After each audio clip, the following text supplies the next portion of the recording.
선임님, 지금 저한테 이런 말씀을 하시는 이유가 뭡니까? 하고 이성진이 낮은 목소리로 물었습니다. 그러자 박근태가 눈을 가늘게 뜨고 대답했습니다. 네가 고문관이라서. 그래, 지금도 내 말에 토다는 거야. 이성진은 막 사회에서 입대해 훈련소를 거쳐 자대로 전입했을 때 모두가 그를 별로 달가워하지 않았습니다. 그는 소위 고문관으로 찍혔다는 소문을 듣고 충격을 받았습니다. 사실 그의 외모나 성격 모두 평범했지만 훈련소 시절 크고 작은 실수를 자주 했습니다. 주변에서는 그를 고문관이라고 부르며 수군거렸습니다. 자대에 온 첫날 그는 내무실 문을 조심스럽게 열었습니다. 쇠사슬처럼 묵직한 침묵과 동시에 느껴지는 긴장감이 그를 압박했습니다. 내무실 한가운데서 서성이는 선임들의 시선이 일제히 쏠렸습니다. 그들은 이성진을 위아래로 훑으며 불편한 표정을 지었습니다. 네가 오늘 전입한 이병 이성진이냐? 한 선임이 물었습니다. 이성진은 작게 대답했습니다. 그렇습니다. 자신은 최대한 예의를 갖췄지만 선임들의 반응은 시큰둥했습니다. 이미 그에 대한 안 좋은 소문이 전입 전부터 퍼져 있었기 때문이었습니다. 내무실 구석에서 박근태 상병이 턱짓으로 자리를 가리켰습니다. 내 자리는 저기다. 이성진은 얼른 그쪽으로 가서 짐을 풀었습니다. 그는 숙소 안 분위기가 험악하다고 느꼈습니다. 특히 박근태 상병은 험상궂은 인상과 날카로운 눈빛으로 유명했습니다.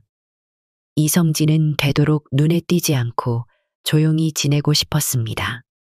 하지만 쉽지 않았습니다.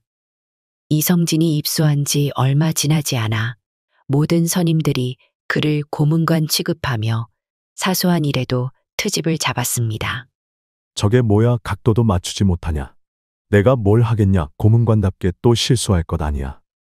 이런 말들이 하루 종일 들려왔습니다. 그는 점점 위축되어 갔습니다. 그러나 이성진에게는 특유의 꼼꼼함이 있었습니다. 그는 문서나 기록과 같은 업무에서 실수 없이 처리하는 능력을 지니고 있었습니다.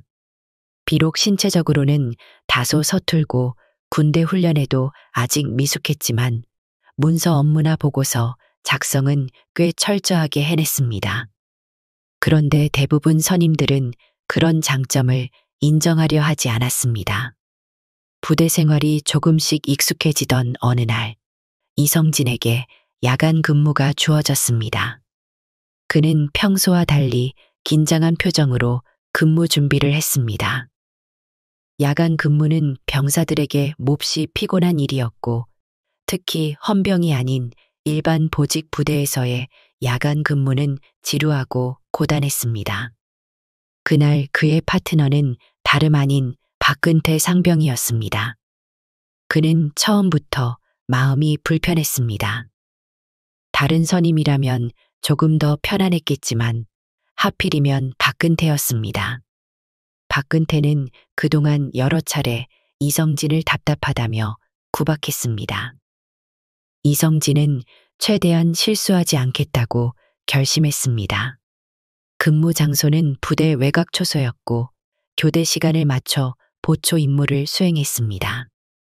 초소 안에는 간이 난로와 조그만 의자 2개가 있었습니다.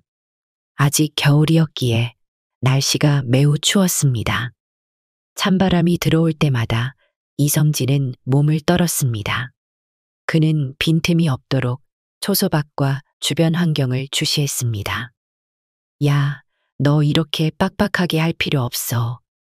하고 박근태가 말을 걸었습니다. 이성진은 긴장된 상태에서도 예의를 갖춰 대답했습니다. 그래도 야간이니까 혹시 모릅니다. 상황이 생길 수도 있습니다. 그 말에 박근태는 코웃음을 쳤습니다. 에이, 괜한 걱정은. 여기 몇 년 살았는데 아무 일도 없었어. 시간이 흘러 새벽에 가까워지자 박근태는 슬슬 졸음이 몰려오는지 의자에 깊숙이 앉았습니다. 야, 나 좀 눈 붙일 테니 대신 내가 잘 보고 있어. 이성진은 당황했지만 바로 대꾸하지 못했습니다. 선임님 근무 중에 주무시면 곤란합니다. 규정상. 그는 조심스럽게 말했습니다. 하지만 박근태는 아랑곳하지 않았습니다. A 군대 생활이라는 게 다 그런 거야. 일단 체력 아껴야지. 넌 조용히 하고 있어. 그러고는 고개를 푹 숙였습니다. 이성진은 얼어붙은 자세로 초소 창문 밖을 바라보며 혹여나 이상 징후가 없는지 살폈습니다. 그는 규정을 중요시했기에 선임이 잠든 상황을 그냥 넘어가도 되는지 심각하게 고민했습니다. 결국 박근태는 의자에서 코까지 골며 잠이 들었습니다. 이성진은 꼼짝없이 홀로 근무를 계속했습니다. 그는 수시로 밖을 확인했고 교대 시간이 지나도 박근태는 일어나지 않았습니다. 원래라면 둘이 번갈아 자리를 지키며 피로를 조금씩 나누어야 했지만 현실은 전혀 그렇지 않았습니다. 새벽 3시 무렵 이성진은 극심한 추위와 피로에 시달렸습니다. 그러나 누구에게 하소연할 수도 없었습니다. 게다가 문제는 이것만이 아니었습니다. 만약 누군가 순찰을 나와 박근태가 잠든 것을 발견한다면 그 화살이 이성진에게도 돌아올 수 있었습니다. 왜 방치했냐 보고는 했냐. 이런 질책이 이어질 게 뻔했습니다. 그렇다고 선임을 깨워봐야 박근태가 욕을 하거나 더 큰 갈등을 일으킬 수도 있었습니다. 이성진은 고뇌 끝에 그저 방어 태세를 유지하며 교대 시간을 버티기로 했습니다. 그는 다른 병영에서 근무를 교대하기 전까지 참고 견디기로 마음먹었습니다. 새벽 4시가 넘었을 때 이성진은 한계를 느꼈습니다. 배정된 근무 시간은 이미 초과된 듯 보였고 교대조가 오지 않아 이상하다고 생각했습니다. 알고 보니 행정병이 근무 스케줄을 잘못 전달했는지 교대 타이밍이 꼬여 있었습니다. 결국 이성진은 초조한 마음을 달래며 박근태를 조심스럽게 흔들었습니다. 선임님 교대 시간이 지난 것 같습니다. 하지만 박근태는 잠에서 깨더니 짜증 가득한 목소리로 말했습니다. 지금 몇 시야? 아, 그냥 좀 내버려둬. 그리고는 다시 잠에 들었습니다.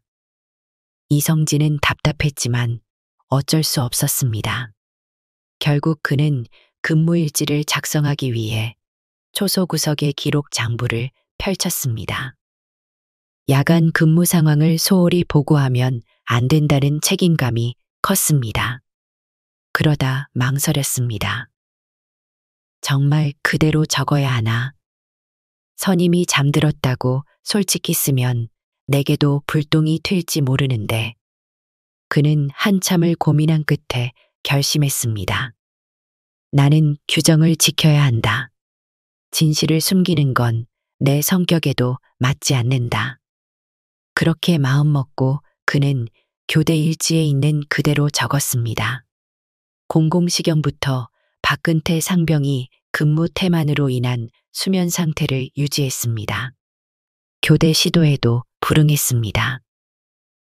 그리고 본인이 혼자 임무를 수행했다는 사실을 추가로 적었습니다. 이성진은 펜을 내려놓고 잠시 숨을 골랐습니다. 왠지 긴장감이 엄습했습니다. 사실 군대 내 분위기상 이런 내용을 적나라하게 남기는 건 매우 예민했습니다. 하지만 이미 마음속에 결정이 선 이상 되돌릴 수 없었습니다. 다음 날 아침 이성진은 근무 교대를 마치고 숙소로 돌아왔습니다. 몸은 무거웠고 머릿속은 복잡했습니다. 내무실에 들어서자 몇몇 선임들이 일어나 준비를 하고 있었습니다. 야, 이성진. 밤새 고생 많았지.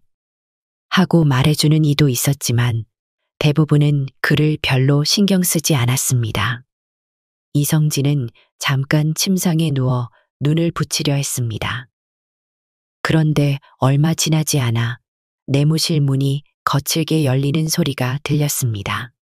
박근태였습니다.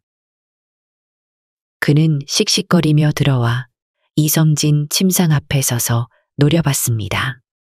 너 이리 나와봐. 이성진은 재빨리 일어나 자세를 취했습니다. 박근태는 날카로운 목소리로 물었습니다. 너 근무일지에 뭘 적었어? 이성진은 순간 식은땀을 흘렸습니다. 어젯밤 기록했던 내용을 들킨 것이 분명했습니다. 그냥 사실대로 적었습니다. 그 말에 박근태는 이성진의 멱살을 잡을 듯 달려들었습니다. 다행히 주변에 있던 김영우 병장이 급히 말렸습니다. 야, 진정해. 무슨 일이야? 박근태는 분노에 찬 목소리로 소리쳤습니다. 이 고문관이 근무 중 내가 잠깐 눈 붙인 거 가지고 일지에 다 적었어. 이거 보고 위에서 난리 났다고. 순간 내무실에 있던 다른 선임들도 모두 이성진에게 시선을 보냈습니다. 누군가 작게 중얼거렸습니다. 와, 이건 대박인데. 솔직히 다 적어 놓은 거야. 박근태는 계속해서 욕설을 퍼부으며 이성진을 협박했습니다. 야, 내가 사람 망신 주고 싶어서 그런 거냐? 너 진짜 큰일 날 줄 알아. 이성진은 잔뜩 쫄았지만 물러서지 않았습니다. 저는 규정대로 작성했습니다.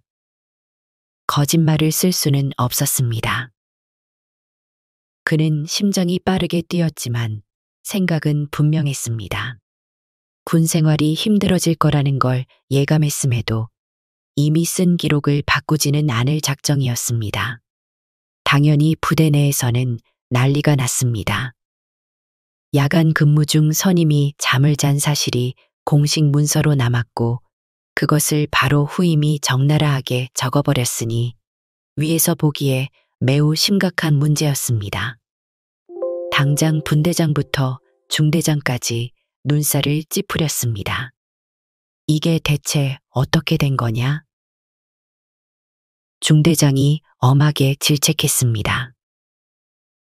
분대장인 최영준 하사는 이성진을 불러 설명을 들었습니다. 이성진은 침착하게 어젯밤 상황을 재현했습니다. 박근태 상병이 잠들었고 교대를 하지 못했습니다. 그래서 혼자서 근무를 지키다가 사실대로 보고서에 기재했습니다. 최영준 하사는 난처한 표정을 지었습니다. 사실 부대 분위기상 선임이 근무 중 잠깐 졸 수도 있고 후임이 그냥 적당히 넘어가는 경우가 많았습니다. 그런데 이번에는 고문관 신병이 규칙대로 그대로 적어버린 것입니다. 내 마음은 이해하는데 이건 부대 내 분위기에 파장이 클 거야. 하사가 중얼거렸습니다. 며칠 뒤 박근태 상병은 상급 부대에 호출을 받았습니다. 야간 근무 테마는 징계 대상에 해당했고 특히 기록으로 남았기 때문에 더 이상 감출 수도 없었습니다. 결과적으로 그는 징계위원회에서 근신 처분을 받았습니다. 소문은 곧 부대 전체에 퍼졌습니다. 모두가 어떻게 고문관 신병이 선임을 이렇게 고발할 수 있냐고 수군거렸습니다. 이성진은 부대원들의 시선이 더욱 따가워지는 걸 느꼈습니다. 와, 진짜 독하다. 그냥 넘어가도 될 걸 뭘 그렇게 빡빡하게 구냐. 이런 식으로 뒤에서 욕하는 소리가 들렸습니다.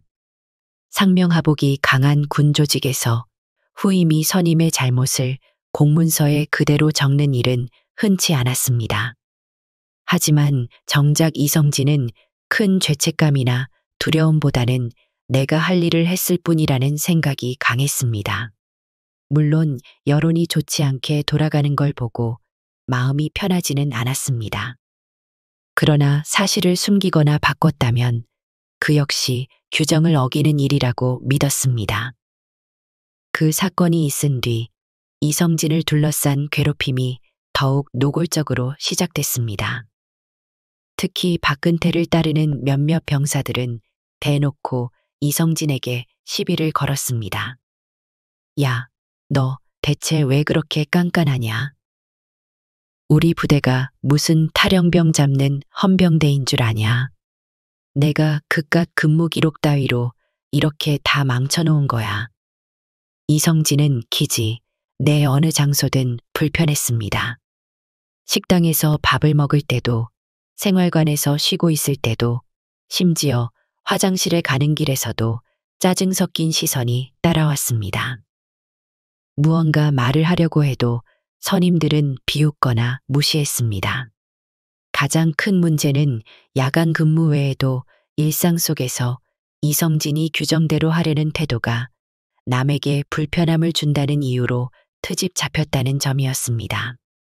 예를 들어 보안을 위해 문서함을 항상 잠가야 한다고 중대 공지가 떨어지면 이성진은 누구보다 철저히 그 공지를 지켰습니다. 하지만 다른 병사들은 편의상 문서함을 자주 열어두곤 했습니다. 그러면 너 왜 또 자물쇠 잠갔어? 귀찮게. 라는 식의 불만이 터져 나왔습니다. 이성진은 마음이 점점 지쳐갔습니다. 한번 고발을 했다는 사실만으로 모든 사람이 자신을 귀찮고 까다로운 존재로 인식하는 느낌이었습니다.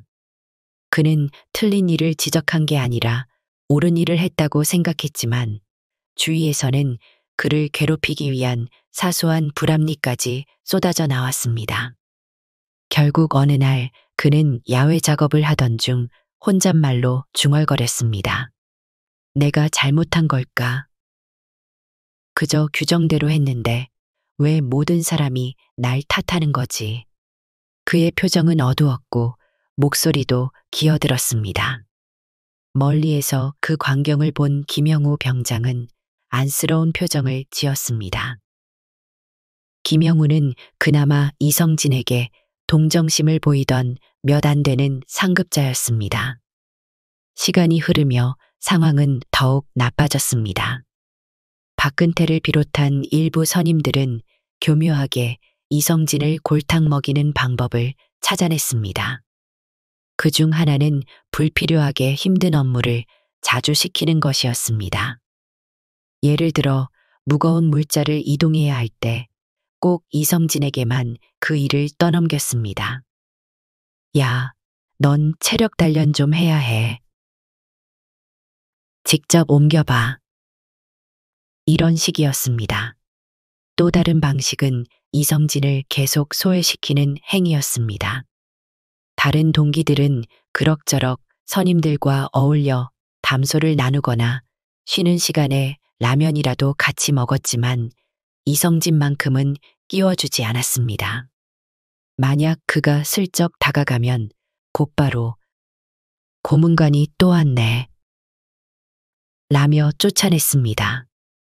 야간 근무 고발 사건이 있은 지 한 달쯤 지나 이성진은 거의 모든 심부름과 마기를 도맡았고 정신적으로도 한계에 다다랐습니다. 그는 매일 밤 침상에 누워 집을 그리워했고 때로는 눈물을 훔치며 잠들었습니다. 그러나 편지나 전화로는 가족에게 이 실상을 말하지 못했습니다. 괜히 부모가 걱정할 것 같아서였습니다. 그러나 시간이 흐르고 부대 내에서도 조금씩 다른 목소리가 나오기 시작했습니다. 근무 중에 잠든 건 분명 잘못이잖아. 이성진이 굳이 거짓말을 한 건 아니지 않나. 이런 말들이 뒤에서 조심스레 오갔습니다. 박근태에게 당한 사람이 이성진만은 아니었습니다. 다만 지금껏 모두가 참아왔거나 차마 건드릴 생각을 안 했을 뿐이었습니다. 어느 주말 오후 이성진은 외부 파견 임무를 잠시 다녀왔습니다. 돌아오는 길에 행정반 앞을 지났는데 안에서 심상찮은 목소리가 새어나왔습니다. 살짝 귀를 기울이자 중대장과 최영준 하사가 대화를 나누는 듯 했습니다. 이 고문관 신병 이야기 벌써 상급부대 인권 담당관 쪽으로까지 보고가 올라갔더군. 하고 중대장이 말했습니다. 하사는 난처하다는 듯 한숨을 쉬었습니다. 내 당사자뿐 아니라 익명 제보도 들어왔다고 들었습니다. 이성진 이병이 부대 내 괴롭힘을 당하고 있다는 내용 같았습니다.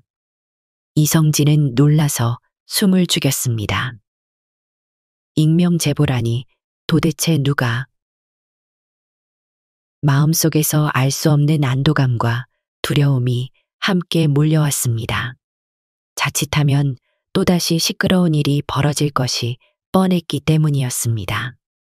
그러나 동시에 내가 겪은 부당함을 누군가는 알아주고 있는 걸까라는 미묘한 기쁨도 들었습니다. 중대장은 곧 단호한 어조로 말했습니다. 우리 중대에선 이런 불미스러운 일이 더 이상 없어야 해. 특히 선임이 후임을 괴롭히거나 규정을 어기는 건 용납할 수 없어. 지금 상급 부대에서 특별 점검을 할지도 모른다니까 이번 기회에 확실히 바로잡아야 해. 이성진은 창문 너머로 중대장의 모습을 살폈습니다. 평소에는 까다로운 사람이었지만 공정성을 중시한다는 이야기가 있었습니다. 그는 흡사 결심을 굳힌 듯 보였습니다. 이성진은 그 순간 작은 희망을 품었습니다. 어쩌면 내 문제가 진지하게 다뤄질 수도 있겠다. 며칠 뒤 인권 담당관과 상급부대의 조사관들이 부대를 찾았습니다. 공식적인 감사는 아니었지만 부대 내 복무 환경 실태 점검 이라는 명목으로 진행됐습니다. 덕분에 부대는 발칵 뒤집혔고 각종 문서나 근무일지가 재확인됐습니다. 그 과정에서 이성진이 작성했던 야간 근무 교대 일지 역시 다시 화제가 됐습니다. 점검팀은 이성진을 비롯해 여러 병사들을 면담했습니다. 이성진은 처음에는 두려웠지만 조사관들의 태도가 생각보다 진지하고 사려 깊게 느껴졌습니다. 당시 상황을 자세히 말씀해 주실 수 있습니까? 하고 한 조사관이 물었습니다. 이성진은 차근차근 설명했습니다. 저는 규정에 따라 사실대로 적어야 한다고 생각했습니다. 선임이 잠드셨고 저는 혼자 근무를 섰습니다.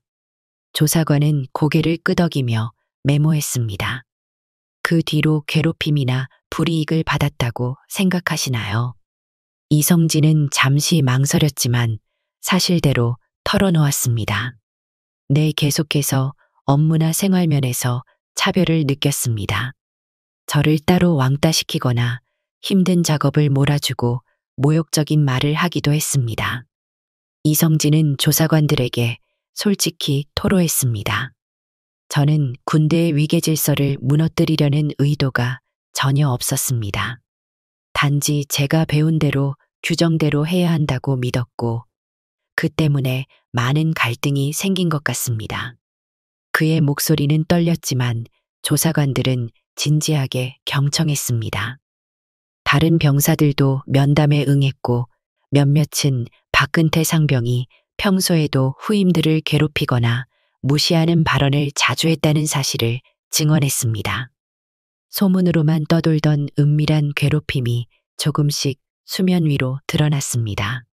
물론 일부는 군대란 원래 그런 것이라는 식으로 대응하기도 했습니다. 그러나 전반적인 분위기는 더 이상 이 사안을 덮을 수 없다는 쪽으로 흘러갔습니다. 결국 상급부대 점검팀은 중대장에게 개선안을 요구했습니다. 부대 내 후임 괴롭힘 방지 대책 강화 병영, 문화 개선 근무 태만 방지 재교육 등이 그것이었습니다.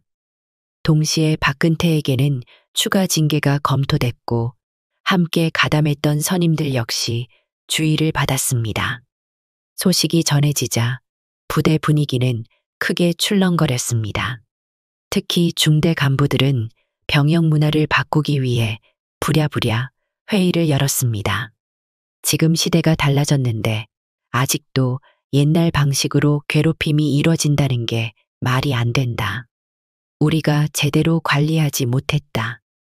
이런 반성의 목소리도 나왔습니다. 한편 병사들 사이에서는 여러 반응이 나왔습니다. 어떤 이들은 이성진이 결국 한 건 크게 터뜨렸다. 이젠 선임들이 함부로 못하겠네. 라고 말했습니다. 또 어떤 이들은 역시 고문관 신병은 다르다. 겁도 없지. 라며 비꼬는 태도를 유지했습니다. 하지만 적어도 노골적인 폭언이나 협박은 한결 줄어들었습니다. 다만 이성진에게 남은 마음의 상처는 쉽게 사라지지 않았습니다. 그는 여전히 일부 사람들의 시선이 무섭고 자신 때문에 선임들이 고초를 겪는 것 같아 마음이 편치 않았습니다. 동시에 정말 내가 잘한 걸까 하는 의문도 여전했습니다. 그러던 어느 날 밤, 이성진은 생활관 한편에서 혼자 꿇어앉아 울고 있었습니다. 그 모습을 우연히 김영우 병장이 발견했습니다. 김영우는 주변을 살피며 조용히 다가와 물었습니다. 왜 그래? 무슨 일 있었니? 이성진은 눈물을 닦으며 대답했습니다. 아무리 생각해도 제가 너무 나댄 건 아닐까 싶습니다. 다른 후임들은 그냥 버티고 넘어가는데 저만 시끄럽게 만들고 선임들 간에도 분위기 안 좋아지고. 김영우는 고개를 저었습니다. 이성진, 너는 규정과 양심에 따라 행동했어. 사실상 내가 없었다면 박근태 상병의 만행이 계속됐을 수도 있잖아. 원래부터 문제 많다는 소문이 있었는데 다들 그냥 관행처럼 참고 살았을 뿐이야. 그는 이성진의 어깨를 다독였습니다. 너 때문에 부대가 조금씩이라도 바뀐다면 그게 잘못된 걸까? 이성진은 고개를 숙인 채 작은 목소리로 말했습니다. 그래도 모두가 저를 싫어하는 것 같습니다. 저는 그저 규정대로 했을 뿐인데 왜 이렇게 된 건지 모르겠습니다. 김영우는 씁쓸하게 웃었습니다. 원래 조직이란, 특히 군대는 묵인하던 것을 깨뜨리면 반발이 생기기 마련이야. 하지만 시간이 지나면 내 행동을 이해해주는 사람도 늘어날 거야. 나도 널 응원하고 있고.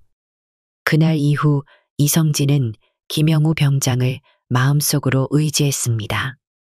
그는 힘겨운 순간마다 나를 응원해주는 사람이 있다는 사실을 떠올렸습니다. 그리고 어쩌면 자신이 옳은 일을 했다고 인정해주는 또 다른 사람들도 있을 거라고 희망했습니다. 조사가 끝난 뒤 박근태는 공식적으로 징계 처분을 받았습니다. 몇 주간의 영창 생활은 면했지만 상급부대 명령에 따라 중징계는 불가피했습니다. 부대 내에서도 그의 권위는 실추됐고 무엇보다 내가 야간 근무 중 잠들어서 일이 이렇게 커졌다. 는 비난을 피할 수 없었습니다. 그는 오히려 이성진에게 더욱 큰 원망을 표출했습니다. 하지만 이전처럼 대놓고 괴롭히지는 못했습니다. 상급부대 조사관들이나 중대 간부들의 감시가 심해졌기 때문이었습니다. 다만 그는 복도나 식당에서 이성진을 마주칠 때마다 험악한 표정을 지었고 내가 여기서 평생 군 생활할 것 같아 같은 식의 은근한 협박을 흘렸습니다. 이성진은 내심 두려웠지만 대놓고 반박하거나 분노를 표출하지는 않았습니다. 그 대신 그때그때 규정을 지키며 묵묵히 임무를 수행했습니다. 그리고 김영우 병장과 가끔 대화를 나누면서 어렵지만 하루하루를 버텼습니다. 부대 분위기는 천천히 변화하기 시작했습니다. 중대장은 병사들에게 인권 침해 및 부조리 근절 이라는 주제로 교육을 했습니다. 또한 근무 규정도 재정비되어 야간 근무자는 절대로 혼자 방치되지 않도록 구체적 절차가 보강됐습니다. 물론 이런 조치가 단박에 모든 갈등을 해결해 주지는 않았지만 이전보다는 분명 나아졌습니다. 시간이 흐르며 이성진도 분대 내 각종 임무에 서서히 적응했습니다. 여전히 체력은 약했지만 보고서나 문서 관리 업무에서는 탁월함을 보여주었습니다. 중대장은 그 점을 긍정적으로 평가해 서서히 이성진에게 소대 행정 지원 업무를 맡겼습니다. 이병임에도 불구하고 꼼꼼함이 필요해 보이는군. 너라면 잘해낼 것 같다. 하고 말했습니다. 이성진은 어깨가 무거웠습니다. 하지만 자신을 믿어주는 상급자가 생겼다는 사실에 내심 기뻤습니다. 게다가 일찍부터 서류 업무를 맡게 되면 앞으로 진로의 도움을 받을 수도 있다고 생각했습니다. 내가 그래도 제법 쓸모가 있는 사람이었나라는 작은 자신감이 생겼습니다. 그러나 일부 선임들은 또다시 불만을 터뜨렸습니다. 저 고문관 신병이 더 편한 자리 차지하네. 보직 편해지면 더 특권 누릴 거 아니야. 이성진은 그런 말들이 들려올 때마다 마음이 쓰였지만 무시하기로 했습니다. 너무 신경 쓰면 오히려 자신의 업무에 지장이 생길 것 같았습니다. 그렇게 행정 업무를 돕던 어느 날 이성진은 우연히 교대 기록부를 다시 보게 됐습니다. 거기에는 자신이 문제의 사건 때 작성했던 야간 근무 일지도 보관되어 있었습니다. 낯익은 필체와 함께 날짜가 그대로 찍혀 있었습니다. 내가 이걸로 인해서 얼마나 많은 일이 일어났지 하고 생각했습니다. 그는 잠시 망설이다가 기록부를 닫았습니다. 그리고 마음속으로 중얼거렸습니다. 그래도 후회하지는 않겠다. 결국 이 일로 인해 많은 것들이 바뀌었고 누군가는 부조리를 더 못하게 됐으니까 그 스스로에게 떳떳하다고 말하고 싶었습니다. 며칠 후 뜻밖의 일이 벌어졌습니다. 상급 부대에서 부사관으로 근무하는 한 사람이 면담을 요청해 왔습니다. 그는 인권 상담도 겸하고 있는 인사 담당 부사관이었고 부대 내 문제를 더 면밀히 들여다보고 싶어 했습니다. 이성진은 소대장과 의논 후에 그 부사관과 차분히 면담했습니다. 당시 상황을 더 구체적으로 알고 싶습니다. 부사관은 친절하게 말을 건넸습니다. 이성진은 지금까지 겪은 일과 그 후 변화된 부분, 그리고 현재 느끼는 감정까지 솔직하게 전했습니다. 그때 부사관이 말했습니다. 사실 우리도 부대 내에서 선임들의 갑질이나 괴롭힘이 근절되지 않아서 고민 중입니다. 이성진 이병처럼 용기를 낸 사례가 귀중합니다. 물론 개인적으로는 많이 힘드셨을 겁니다. 이성진은 갑자기 눈물이 핑 돌았습니다. 맞습니다. 저 혼자만 문제 제기를 해서 모두에게 미움을 받았습니다. 그런데 이렇게라도 누군가 알아주니까 조금은 보람이 있네요. 그는 속으로 복잡한 감정이 교차했습니다. 정말 나 때문에 부대가 조금씩이라도 나아진다면 그걸로 위안이 될까? 부사관은 위로의 말을 건네며 힘들면 언제든 연락하세요. 우리는 병사들이 안전하고 공정하게 복무하도록 돕는 역할을 합니다. 라고 했습니다. 이성진은 그 진심 어린 말에 고개를 끄덕였습니다. 적어도 이제는 혼자가 아니구나 하고 생각했습니다. 계절이 바뀌면서 부대도 새해를 맞이했습니다. 박근태는 이미 진급 시기를 놓쳤고 선임들 사이에서도 애매한 위치에 놓였습니다. 그는 몇 번 이성진에게 찾아와 너 잘난 척하지 마라. 군대는 끝나고 사회에서 다 밝혀질 거야. 같은 협박 비슷한 말을 했습니다. 하지만 이성진은 겉으로는 반응하지 않았습니다. 우선은 군복무를 잘 마치는 것이 그의 목표였습니다. 괴롭힘이 완전히 사라진 건 아니었지만 이제는 누구든 쉽게 그를 함부로 대하기 어려워졌습니다. 간부들의 관심이 크게 높아졌고 여러 사람이 지켜보는 상황에서 노골적인 폭행이나 폭언을 하면 곧바로 보고될 것이 분명했기 때문이었습니다. 어느 날 저녁 이성진은 침상에 누워 자책하듯 생각했습니다. 내가 원한 건 이런 대립이 아니었는데 그냥 선임이 잠들었으니 규정상 문제가 있어서 적었을 뿐인데 그런데 왜 모든 사람이 나를 바라보는 눈빛이 이렇지? 그는 여전히 불안과 고독을 느꼈습니다. 바로 옆 침상에 있던 동기 이준호가 조심스럽게 말을 걸었습니다. 야, 이성진. 너 힘들어 보인다. 이성진은 고개를 돌려 작은 목소리로 대답했습니다. 그냥 생각이 많아서.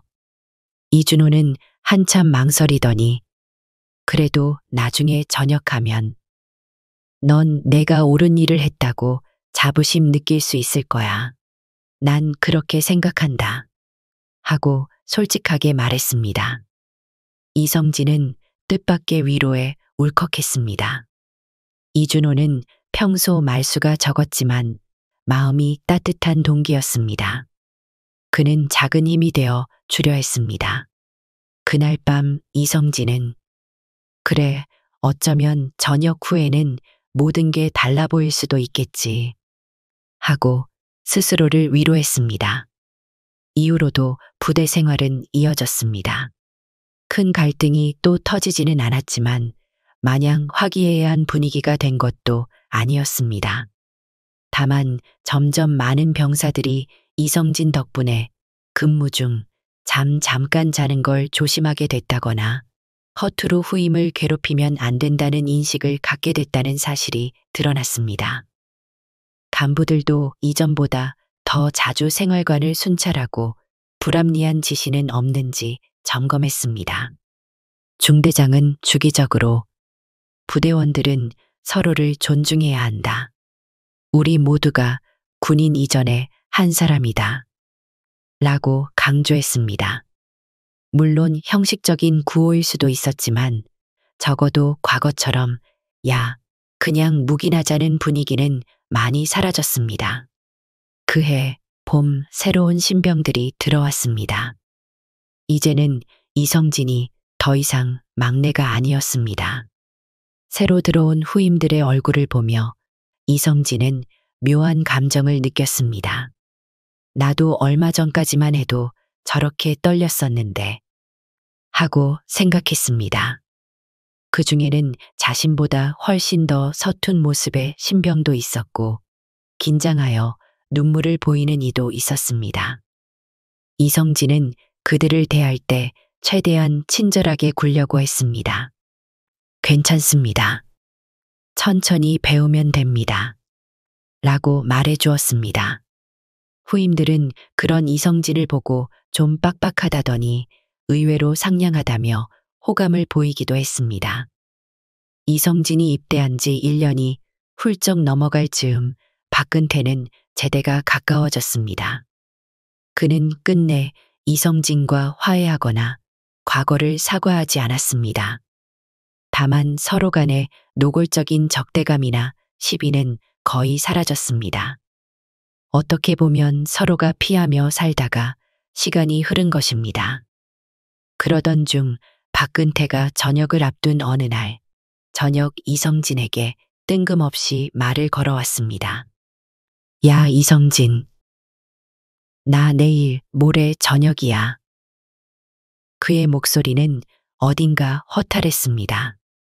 이성진은 당황하면서도 차분하게 대답했습니다.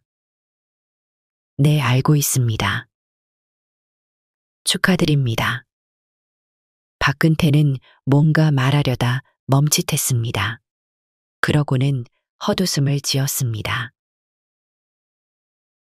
뭐 우리 인연도 여기까지겠지. 군대 나가서 볼 일도 없을 거고. 이성진은 가만히 있었습니다. 무슨 말을 해야 할지 몰랐습니다. 박근태는 잠시 침묵하더니 작게 중얼거렸습니다. 나는 그냥 네가 미웠다. 근데 솔직히 말하면 내가 잘못한 것도 있었겠지. 그 순간 이성진은 다소 놀랐습니다. 아무리 마지막 날이라도 박근태가 그런 말을 할 줄은 예상 못했습니다. 저도 그때 이해 못할 부분이 있었습니다. 다만 규정이 중요하다고 배워서. 그가 조용히 말끝을 흐렸습니다. 박근태는 쓴웃음을 지었습니다. 그래, 서로 잘 살자. 나도 밖에 나가면 다시 삶을 시작해야 하니까. 그리고는 곧 자리에서 일어나 내무실 문을 나갔습니다. 이성진은 그 뒷모습을 보며 복잡한 감정이 일었습니다. 어쩌면 이게 그나마 둘 사이의 묘한 마무리였는지도 몰랐습니다. 박근태가 전역한 후 이성진의 군 생활은 상대적으로 평온해졌습니다. 물론 여전히 크고 작은 일들은 있었지만 대놓고 고문관이라고 부르며 괴롭히는 사람은 사라졌습니다. 부대 분위기 자체가 함부로 후임을 괴롭히면 문제가 된다라는 인식이 자리 잡았고 실질적으로 그걸 막기 위한 간부들의 감시가 강화됐습니다.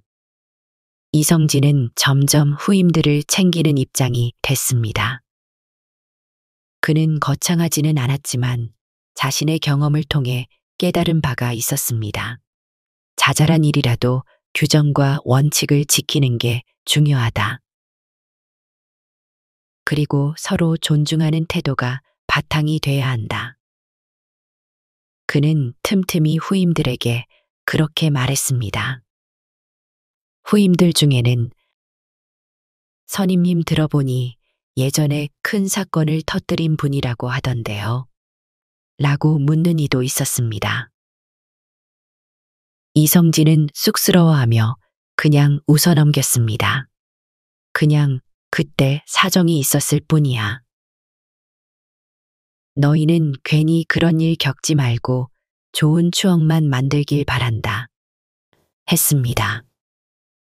그리고 그가 1년 반쯤 복무했을 때 상급 부대에서는 부대 내 인권 개선 성공 사례로 이 부대를 소개했습니다. 물론 부대 전체가 완벽한 모범이 된 건 아니었지만 상급자들이 보기에는 짧은 기간 안에 분위기가 크게 바뀌었다는 평가가 있었습니다.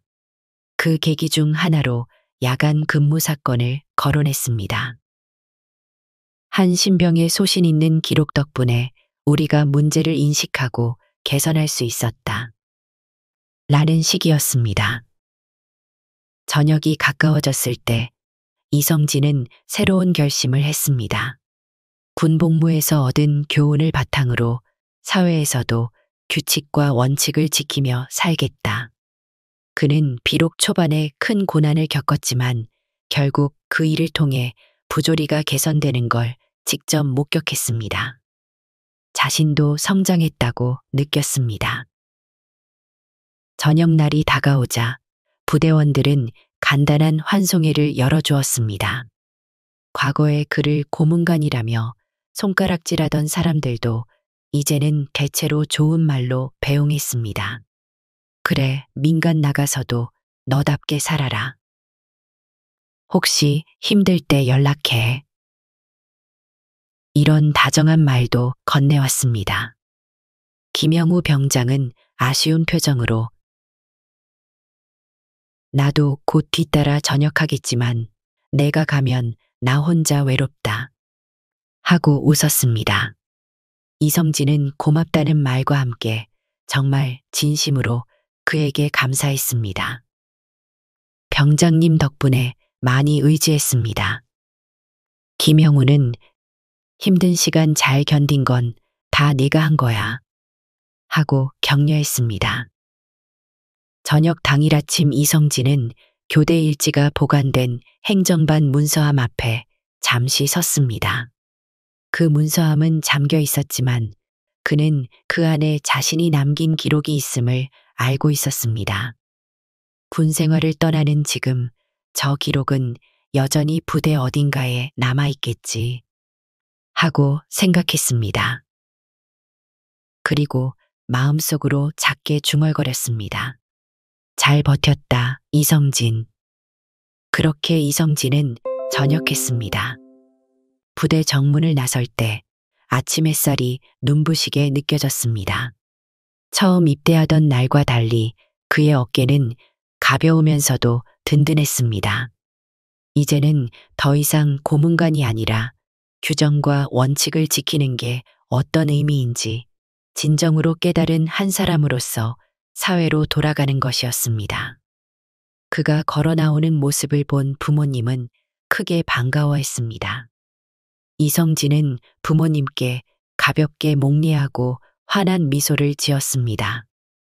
그는 군대 안에서의 많은 일들이 스쳐 지나가며 뜨거운 감정이 복받쳐 올랐습니다. 하지만 더는 눈물을 흘리지 않았습니다. 이제부터는 고문관 신병이 아닌 자신답게 살아갈 성인이 될 준비가 되어 있었습니다. 이성진은 마음속으로 다짐했습니다. 앞으로 어떤 환경에서도 진실을 외면하지 말고 규정을 지키며 타인과 나 자신을 존중하자. 군대라는 조직에서 겪은 그 모든 갈등과 아픔이 결국은 그의 인생의 중요한 이정표가 되었습니다. 전역한 지 몇 달 후 이성진은 사회에서 조그만 회사에 취직했습니다. 처음에는 낯선 분위기에 적응하기 어렵기도 했지만 군대에서 익힌 정직함과 꼼꼼함을 발휘해 서류 업무를 능숙하게 해냈습니다. 상사는 그의 성실함을 높이 평가했고 동료들도 그를 차차 믿고 따랐습니다. 어느 날 회사에서 야근을 하다가 이성진은 문득 부대에서 있던 일을 떠올렸습니다. 아, 그때도 밤을 새워 근무를 썼었지 하고 웃어보았습니다. 회사에서는 물론 군대와 달리 상명하복이 극단적이지 않았지만 여전히 인간관계에 갈등은 존재했습니다. 그러나 이성진은 필요하다면 제대로 말해야 한다 는 걸 잊지 않았습니다. 어느 저녁 퇴근 후 그는 집으로 가는 버스 안에서 휴대폰 사진첩을 뒤졌습니다. 군대에서 함께 찍은 사진들이 나왔고 그 중에는 자신을 놀리던 선임들과 한 장면도 있었습니다. 희미하게 웃으며 찍힌 모습이었지만 그 뒤에는 수많은 사연이 담겨 있었습니다. 그는 사진을 보며 작게 중얼거렸습니다. 결국 다 지나갔고 나름 바뀌기도 했지. 그리고 새로운 결심을 다졌습니다. 앞으로도 그냥 넘어가기보다는 내 양심이 말하는 대로 그리고 규칙이 정한 대로 행동하자. 과거의 경험이 그에게 용기와 원동력이 되어 주었습니다. 이성진은 이제 더 이상 고문관 신병이 아니었습니다. 그는 사람들 사이에서 살아가면서 부조리와 타협하기보다 작은 용기를 내는 길을 선택했습니다. 그리고 그 출발점이 된 교대일지의 기록은 군대 안에서만의 사건이 아니라 그의 평생 가치관을 지켜준 원칙이 되었습니다. 그렇게 어둠 속에 묻힐 뻔했던 진실은 작은 고문관 신병의 펜 끝에서 빛을 발했습니다. 그리고 세월이 흐른 뒤에도 누군가에게는 규정과 원칙, 그리고 양심을 지키는 일이 얼마나 중요한지를 일깨워주는 소중한 사례로 남았습니다.